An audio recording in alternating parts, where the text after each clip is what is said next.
One of the questions that we get asked at the end of every test cycle, is we hear back from parents. We send out a letter. How did you do? We really want to know. Now, in all honesty, only about 20% of the students that are in any of our classes respond and tell us how they do. We would love to have 100%, but about 1 in 5 take time to send it back. You can guess which 20% we hear from. The 10% that did really, really well, and the 10% where their scores stayed the same, okay, or possibly went down. The ones in the middle we don't hear from. We think that they do well, and later we do hear from them, but it sort of sprinkles in over time, and they all think, well, I thought that they had told you. I thought we sent you an email. No, you didn't. And they will do pretty good.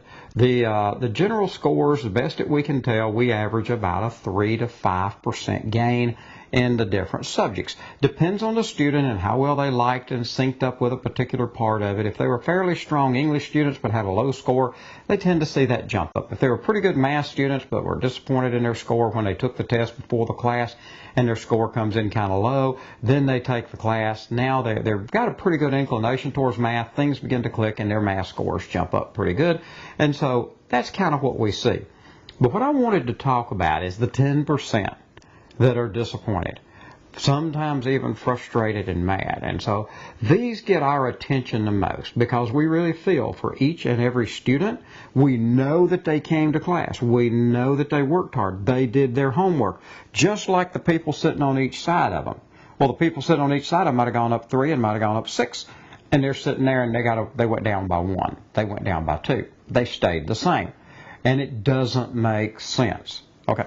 Well, I want to try to address some of that because that's the kind of thing that as a parent or as a student you deal with when you take these tests. And so that's basically the focus of this video is, what do I do when I get that score report that doesn't help me out and it goes in the wrong direction? First of all, order the test booklet if it's one of the 3 tests: the December test, the April test, national test date April, and the January test, the June test date. Okay, if you've taken one of those 3 and you get the low scores, immediately contact ACT and order the test booklet and the answer sheet. That way you can look over it. There are certain things that I've seen probably one a year that'll have a really unbelievable plummet. They'll go down 5 or 6 points in a couple of subjects, or maybe just one subject will go down 6 or 7 points. And what this usually is a result of, and I'd say most of the times that this happens, they get their score report in, and they got off in bubbling the numbers. They got on that test, and they were jumping around, trying to, well, this one stumped me, so I'm going to jump ahead, and they do it.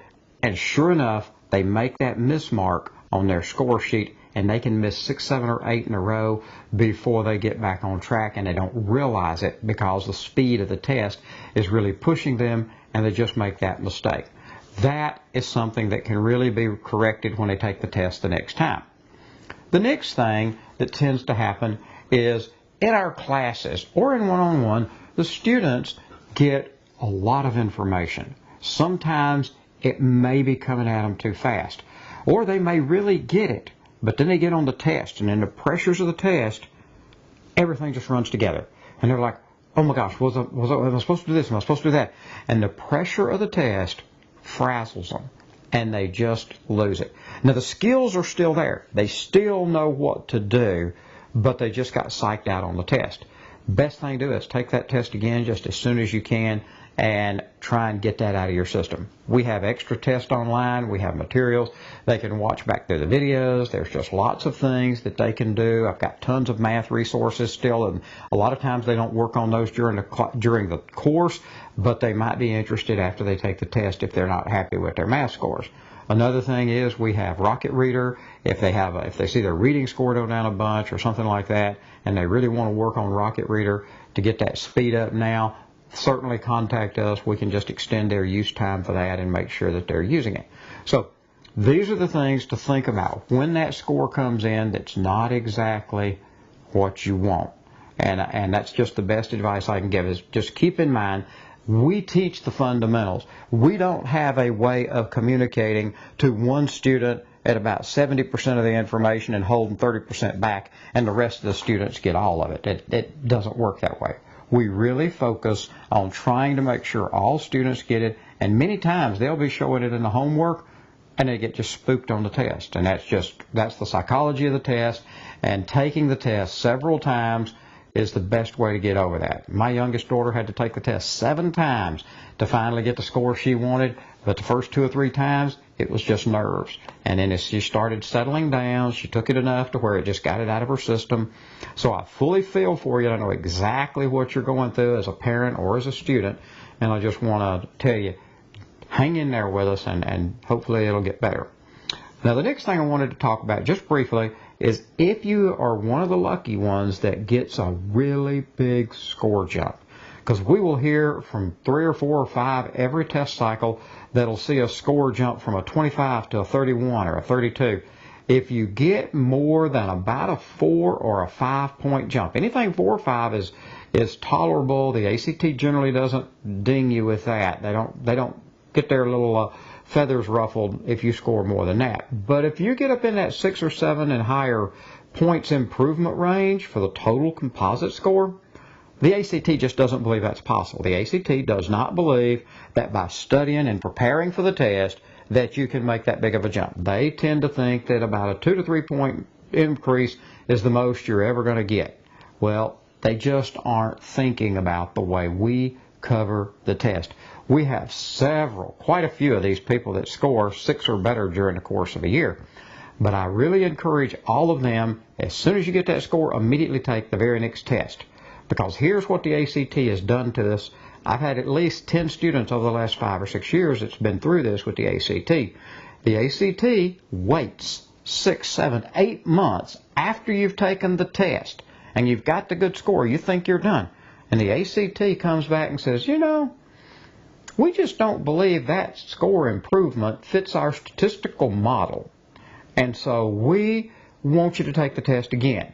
They'll give you an option of sending a bunch of paperwork. We've sent half-inch thick stacks of paper on students before. They don't care. They still make them take the test again. So the problem that we deal with is, as you can imagine, students are really ticked off. And it's hard to get it out of their head. So the best thing to do is, if you get a good score improvement, take the very next test. Because all the ACT wants to see is that you get 2 scores within 3 points of each other, and then you get to keep the higher score. So while you're prepped, while you're focused, why not walk in and take it right after that, lock it down, then you don't generally have to worry about the ACT. No one that's ever had that kind of an improvement and then take that follow-up test, and if they score 2 or 3 within 2 points or 3 points of that score, they get to keep the high score. And the ACT doesn't bother them. But if you see somebody with and some of our worst cases have been with somebody that had a 17 jump to a 28 or a 17 to a 27, and the ACT is like, we don't see any evidence of cheating, but that just doesn't fit our model. Well, I'm sorry to tell them we really have enough people where this happens that they just need to learn to look at things a little differently. But I just wanted to give you that piece of advice. So hopefully this helps you understand a little bit more about when you get that score back, what to look for. I hope this helps.